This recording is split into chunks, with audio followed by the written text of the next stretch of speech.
Thalassery പുന്നോലിലെ CPM പ്രവർത്തകൻ UK Saleem വധക്കേസിൽ മരണ രജിസ്റ്റർ സൂക്ഷിച്ചിട്ടില്ലെന്ന് CPM നിയന്ത്രണത്തിലുള്ള തലശ്ശേരി സഹകരണ ആശുപത്രി 10 വർഷത്തിൽ കൂടുതലുള്ള രേഖകൾ സൂക്ഷിക്കാറില്ലെന്ന് ആശുപത്രി കോടതിയെ അറിയിച്ചു.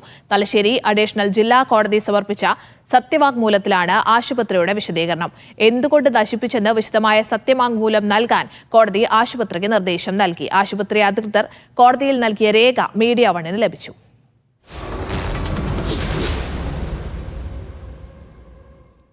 സുനിൽ ഐസക് കണ്ണൂരിൽ നിന്ന് വിവരങ്ങൾ പങ്കുവയ്ക്കാൻ ചേരുന്നുണ്ട്. സുനിൽ, കഴിഞ്ഞ ദിവസം സലീമിന്റെ പിതാവുമായി സുനിൽ സംസാരിച്ചപ്പോൾ അദ്ദേഹം ഉന്നയിച്ച ഒരു കാര്യമുണ്ടായിരുന്നു. CPMകാർ തന്നെയാണ് CPM പ്രവർത്തകനായ സലീമിന്റെ കൊലപാതകത്തിന് പിന്നിലെന്ന്. ഇപ്പോൾ ഈ ആശുപത്രിയിൽ രേഖകൾ 10 വർഷം ഉള്ള രേഖകൾ മാത്രമേ സൂക്ഷിക്കൂ എന്ന് പറയുമ്പോൾ അത് CPM നിയന്ത്രണത്തിലുള്ള ഒരു ആശുപത്രി കൂടിയാണ്. അപ്പോൾ അത്തരത്തിലുള്ള ഒരു ആരോപണത്തിലേക്ക് കൂടി ഈ കാര്യങ്ങൾ പോകാനുള്ള സാധ്യതയില്ലേ?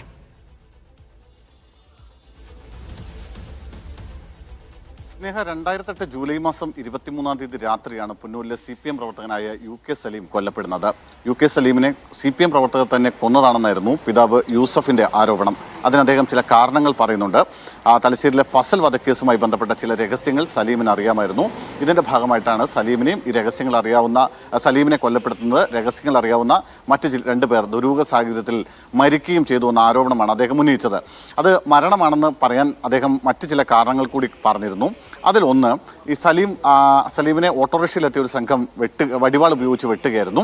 അതിനുശേഷം പക്ഷേ സലീമിനെ ആശുപത്രിയിലേക്ക് കൊണ്ടുപോകാൻ ഏതാണ്ട് അരമണിക്കൂറോളം വൈകി. സാധാരണഗതിയിൽ തലശ്ശേരിയിൽ CPM പ്രവർത്തകർക്ക് ആർക്കെങ്കിലും ഇത്തരത്തിൽ അക്രമത്തിൽ പരിക്കേൽക്കുകയോ മറ്റോ ചെയ്താൽ CPM നിയന്ത്രണത്തിലുള്ള തലശ്ശേരി സഹകരണ ആശുപത്രിയിലാണ് പ്രവേശിപ്പിക്കുക. പക്ഷേ സലീമിന് വെട്ടേറ്റതിന് പിന്നാലെ പ്രാദേശിക CPM നേതാക്കൾ അയാളെ മാഹിയിലെ ഒരു സ്വകാര്യ ക്ലിനിക്കിലേക്ക് എത്തിക്കുകയും അവിടെ നിന്ന് മരണം ഉറപ്പിച്ച ശേഷം തലശ്ശേരി സഹകരണ ആശുപത്രിയിലേക്ക് കൊണ്ടുപോവുകയും ചെയ്തു എന്നായിരുന്നു അദ്ദേഹത്തിന്റെ ആരോപണം. 16 വർഷങ്ങൾക്ക് ശേഷമാണ് ഈ കേസിന്റെ വിചാരണ ഇപ്പോൾ തലശ്ശേരി അഡീഷണൽ ജില്ലാ കോടതി 1-ൽ നടന്നുകൊണ്ടിരിക്കുന്നത്. ആ വിചാരണക്കിടെയാണ് പ്രതിഭാഗം സാക്ഷിയായി പിതാവിനെ വിസ്തരിക്കുകയും ആ സമയത്താണ് അദ്ദേഹം കോടതിയിൽ ഇത്തരത്തിൽ CPMനെതിരെ വലിയ ഗുരുതരമായ ആരോപണങ്ങൾ ഉന്നയിക്കുകയും ചെയ്യുന്നത്. അത് പിന്നാലെ അദ്ദേഹം ഉന്നയിച്ച മറ്റൊരു പ്രധാനപ്പെട്ട ആരോപണം ഞാൻ പറഞ്ഞു, തലശ്ശേരി സഹകരണ ആശുപത്രിയിൽ നിന്ന് പിന്നീട് ഈ മരണ രജിസ്റ്റർ അടക്കമുള്ളവ അവിടെ ലഭ്യമല്ല എന്ന മറുപടി സഹകരണ ആശുപത്രി നൽകി. ഇവിടെ നിന്ന് മരണം സംഭവിച്ചതിൻ്റെ ഏതെങ്കിലും തരത്തിലുള്ള സർട്ടിഫിക്കറ്റുകൾ വിതരണം ചെയ്യാൻ കഴിയില്ല എന്നൊരു നിലപാട് ആശുപത്രി അധികൃതർ സ്വീകരിച്ചുവെന്നും അദ്ദേഹം ആരോപണമായി ഉന്നയിച്ചിരുന്നു. കഴിഞ്ഞ ദിവസം നമ്മളോട് സംസാരിക്കുമ്പോൾ അദ്ദേഹം പറഞ്ഞിരുന്നു, അതായത് മാഹിയിലെ ഇദ്ദേഹത്തെ പ്രവേശിപ്പിച്ച ആശുപത്രിയിലോ തലശ്ശേരി സഹകരണ ആശുപത്രിയിലോ സലീമിന്റെ മരണവുമായി ബന്ധപ്പെട്ട ഏതെങ്കിലും തരത്തിലുള്ള റെക്കോർഡ്സുകൾ ഇല്ല എന്ന ആരോപണമാണ് അദ്ദേഹം ഇതിനൊപ്പം ഉന്നയിച്ചത്. അത് ശരിവെക്കുകയാണ് ഇപ്പോൾ ആശുപത്രി തലശ്ശേരി കോടതിയിൽ നൽകിയിട്ടുള്ള സത്യവാങ്മൂലത്തിലൂടെ വെളിപ്പെടുന്നത്. അതായത് ഈ സത്യവാങ്മൂലത്തിൽ പ്രധാനമായും ആശുപത്രി സൂപ്രണ്ടിനോട് കോടതി ചോദിച്ചത് പ്രധാനമായും 2 കാര്യങ്ങളാണ്. ഒന്ന്, ഇതുമായി ബന്ധപ്പെട്ടിട്ടുള്ള ചില രേഖകൾ, അതായത് മെഡിക്കൽ ഡെത്ത് സർട്ടിഫിക്കറ്റുമായി ബന്ധപ്പെട്ട വിവരങ്ങൾ, അതായത് ഡെത്ത് ഇൻറ്റിമേഷൻ രജിസ്റ്റർ, അത് ഹാജരാക്കണമെന്നായിരുന്നു കോടതിയിൽ ആവശ്യപ്പെട്ടിരുന്നത്. മറ്റൊന്ന് MLC രജിസ്റ്റർ, മെഡിക്കൽ ലീഗോ കേസ് രജിസ്റ്റർ എന്നാണ് അതിന് പറയുക. അതായത് ഇത്തരം കേസുകളുമായി വരുമ്പോൾ അതിൻ്റെ പരിക്കുകൾ, മറ്റു കാര്യങ്ങൾ, അതിൻ്റെ വിശദാംശങ്ങളൊക്കെ രേഖപ്പെടുത്തിയ രജിസ്റ്ററാണ് ഈ MLC രജിസ്റ്റർ. അതും ഒപ്പം സാധാരണഗതിയിൽ ഏത് ആശുപത്രിയിലും സൂക്ഷിക്കുന്നതാണ് ഡെത്ത് രജിസ്റ്റർ. ഈ 2 കാര്യങ്ങൾ കോടതിയിൽ സമർപ്പിക്കാനായിരുന്നു ആശുപത്രി സൂപ്രണ്ടിനോട് കോടതി ആവശ്യപ്പെട്ടിരുന്നത്. എന്നാൽ ഇന്നലെ ആശുപത്രി സൂപ്രണ്ട് ഈ വിചാരണ നടക്കുന്ന തലശ്ശേരി കോടതിയിൽ ഒരു സത്യവാങ്മൂലം നൽകുന്നു. ആ സത്യവാങ്മൂലത്തിൽ പറയുന്നത് ഈ സലീമിന്റെ വധവുമായി ബന്ധപ്പെട്ട അല്ലെങ്കിൽ മരണവുമായി ബന്ധപ്പെട്ട ഏതെങ്കിലും രേഖകൾ തലശ്ശേരി ആശുപത്രിയിൽ ഇല്ല എന്നാണ് അദ്ദേഹം നൽകുന്ന സത്യവാങ്മൂലം. അതിന് കാരണമായി പറയുന്നത് 10 വർഷത്തിൽ കൂടുതലുള്ള രജിസ്റ്ററുകൾ സാധാരണഗതിയിൽ ആശുപത്രിയിൽ സൂക്ഷിക്കാറില്ല എന്ന ന്യായം കൂടിയാണ് പറയുന്നത്.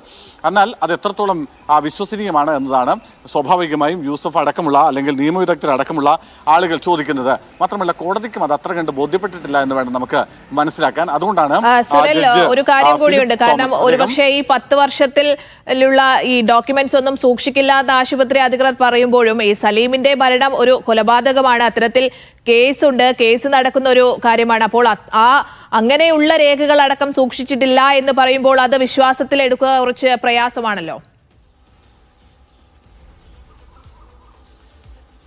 തീർച്ചയായും അതുകൊണ്ട് കൂടിയാണ് ജഡ്ജ് ഫിലിപ്പ് കെ തോമസ് ഇപ്പോൾ ആശുപത്രി സൂപ്രണ്ടിനോട് വിശദമായ ഒരു സത്യവാങ്മൂലം കോടതിയിൽ സമർപ്പിക്കാൻ ആവശ്യപ്പെട്ടിരിക്കുന്നത്. അതായത് എന്തുകൊണ്ട് ഈ രജിസ്റ്റർ നശിപ്പിക്കാനുണ്ടായ സാഹചര്യങ്ങൾ എന്തൊക്കെയാണ്, അത് സംബന്ധിച്ച് വിശദമായ ഒരു സത്യവാങ്മൂലം ഈ മാസം 31-ാം തീയതി വിചാരണ നടക്കുന്ന കോടതിയിൽ സമർപ്പിക്കാനാണ് ഇപ്പോൾ ജഡ്ജ് ആശുപത്രി സൂപ്രണ്ട് രാജീവ് നമ്പ്യാരോട് ആവശ്യപ്പെട്ടിരിക്കുന്നത്.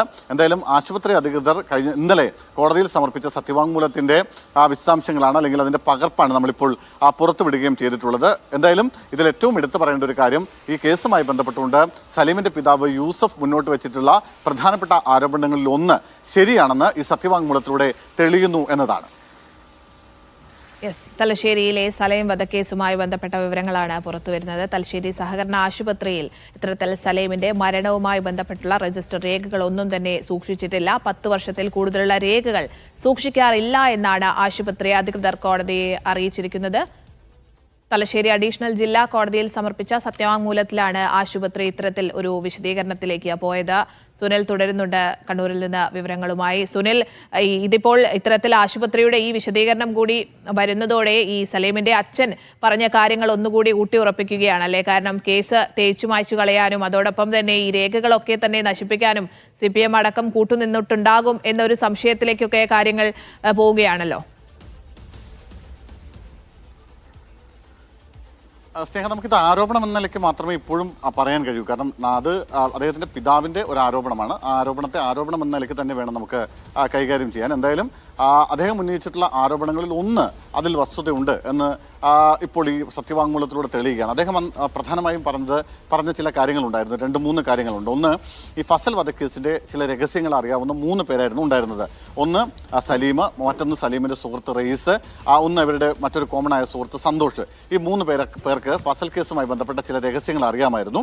എന്തായാലും ആ കേസുമായി ബന്ധപ്പെട്ടുകൊണ്ട് ചില അഭിപ്രായ ഭിന്നതകൾ പാർട്ടിയുമായി ഈ 3 പേർക്ക് ഉണ്ടാവുകയും ചെയ്തിരുന്നു. പിന്നാലെയാണ് റയീസിനെ റെയിൽവേ പാളത്തിൽ അസ്വാഭാവികമായ നിലയിൽ മരിച്ച നിലയിൽ കണ്ടെത്തുന്നത്. റയീസ് മരിച്ചതിന് പിന്നാലെ തന്നെ സലീം വലിയ തോതിൽ ഭയചകിതനായിരുന്നു. അദ്ദേഹം വീട്ടിൽ നിന്ന് പുറത്തിറങ്ങാതിരുന്നു. വീട്ടിനുള്ളിൽ അടച്ചിരിക്കുന്ന ഒരു സാഹചര്യം ഉണ്ടായി. ഒടുവിൽ ഒരു അന്ന് 23-ാം തീയതി, ജൂലൈ മാസം 23-ാം തീയതി കൊല്ലപ്പെട്ട അന്ന് രാത്രി. ശരി സുനിൽ.